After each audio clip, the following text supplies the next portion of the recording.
नमस्कार, फाइनेंशियल बकवास में आपका स्वागत है। तो आज एक बहुत ही नियमित बात हम करने वाले हैं मित्र के लिए बैंक से ऋण, बैंक लोन फॉर फ्रेंड। तो मित्र के साथ मिलकर बैंक से ऋण लेना या मित्र के लिए बैंक से ऋण लेना, दोनों ही किसी मुसीबत के लिए निमंत्रण हो सकते हैं। थोड़े समय पहले हमारे एक सहकर्मी से इस बाबत बात की और कहा कि उन्होंने बैंक से 10 वर्ष पहले प्रधानमंत्री रोजगार योजना में 1 लाख रुपए का ऋण लिया था। ऋण पूरा ऋण जो है मित्र अजय के नाम पर था, परंतु वास्तविकता में उनके मित्र विजय उस व्यापार जिसके लिए ऋण लिया गया था बराबर के हिस्सेदार थे। केवल बैंक में अजय के नाम से ऋण लिया गया था, जबकि विजय का नाम कहीं भी नहीं था। दोनों बहुत अच्छे दोस्त थे, दोनों को एक दूसरे पर बहुत यकीन था। दोनों अपना अपना काम करने लगे तो व्यापार थोड़ा चल निकला। फिर अजय को ठीक ठाक सी नौकरी मिल गई तो अजय ने विजय को व्यापार की बागडोर थमाई और नौकरी में चले गए। जब तक अजय व्यापार में था तब तक ऋण का मासिक भुगतान समय पर बैंक को होता रहा, परंतु जैसे ही अजय नौकरी के लिए गया, विजय ने बैंक के ऋण अदायगी बंद कर दी। बैंक के रिकॉर्ड में उनका ऋण खाता जो था निष्क्रिय की श्रेणी में आकर एनपीए घोषित कर दिया गया। एनपीए मतलब नॉन परफॉर्मिंग एसेट्स, जहां पर अगर बकायेदार यानी कि जिसने ऋण लिया है, वो अगर समय पर पैसे जमा नहीं करता है तो 3 महीने में उसे एनपीए घोषित कर दिया जाता है। फिर बैंक उसमें कोई लीगल एक्शन ले सकता है। तो पहले बैंक ने अजय से संपर्क किया और प्रधानमंत्री रोजगार योजना के अंतर्गत लिए गए ऋण को चुकाने की बात कही। तो अजय ने बैंक से कहा, मैंने तो कब से व्यापार से नाता ही तोड़ लिया। मेरा मित्र विजय जो है उस व्यापार को चला रहा है। तो बैंक ने कहा, ऋण तो आपके नाम से है, विजय के नाम से नहीं। आप हमारा पैसा लौटा दीजिए। अजय परेशान हो गया। आखिर विजय को ये क्या हो गया है? उसने हमारे अपने व्यापार को जमाने के लिए लिए गए ऋण को नहीं चुकाया, जबकि व्यापार अच्छा चल रहा है। जब उसने विजय से बात करने की कोशिश करी तो पहले विजय ने फोन ही नहीं उठाया। चूंकि अजय की नौकरी घुमंतू वाली थी, मतलब वो घूमने फिरने वाली थी, टूरिंग था, कभी इस शहर तो कभी उस शहर। छुट्टियों में अजय घर गया और विजय से मिला तो विजय बड़ी ही बेरुखाई से पेश हुआ और कहा, ऐसा है कि भाई ऋण तुमने लिया है तो मैं क्या करूं, मैं क्यों भरूं? ऋण तो तुमको ही भरना पड़ेगा, मेरे नाम पर ऋण थोड़े ही है। अजय ये सुनकर थोड़ा रुआंसा हो गया कि इतने अच्छे दोस्त को एकदम क्या हो गया।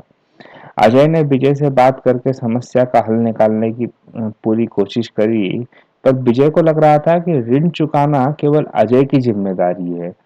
परंतु जब अजय ने समझाया, हमने साझेदारी में व्यापार शुरू किया था तो तुम भी ऋण के साझेदार हुए।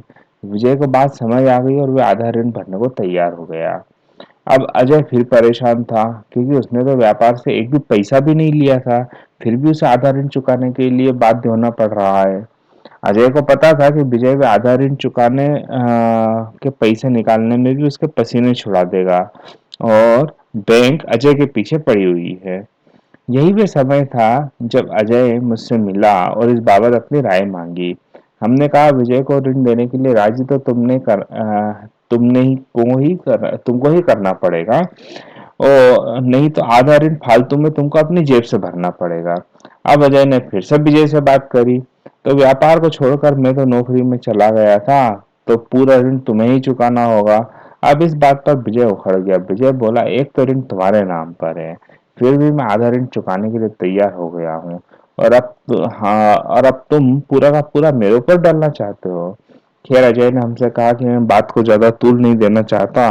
मैं आधी रकम, जो कि लगभग 35,000 रुपये होती है, वो मैं बैंक को चुका देता हूँ और बाकी की मेरा मित्र विजय चुका देगा।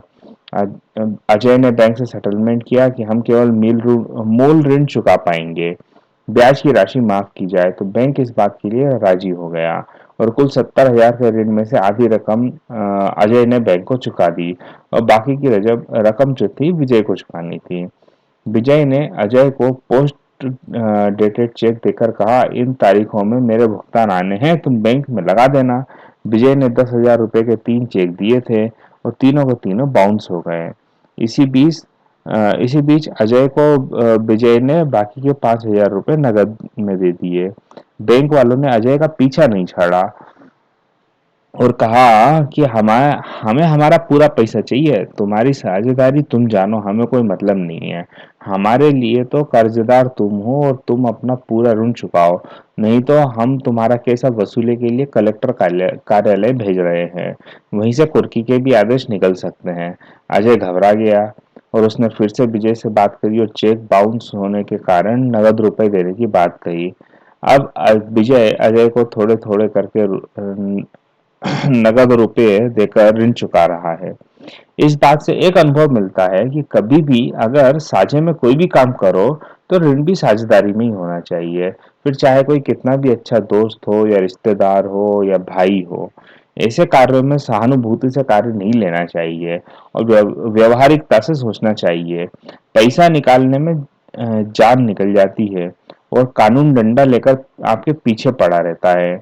बेहतर है कि या तो साझे में ऋण लें या ऋण ना लें, और अगर लें तो उसके बराबर दस्तावेज हों जिससे भविष्य में इस प्रकार की कोई भी कठिनाई नहीं हो।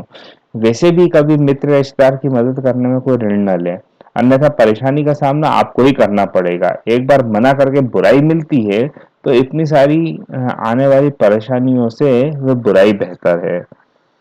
इसी तरह की जानकारियाँ पाने के लिए आप नीचे दिए गए सब्सक्राइब बटन पर क्लिक करें, और तो आपको नए वीडियोस के नोटिफिकेशन मिलते रहेंगे, आपके ईमेल पर आ जाएंगे। धन्यवाद।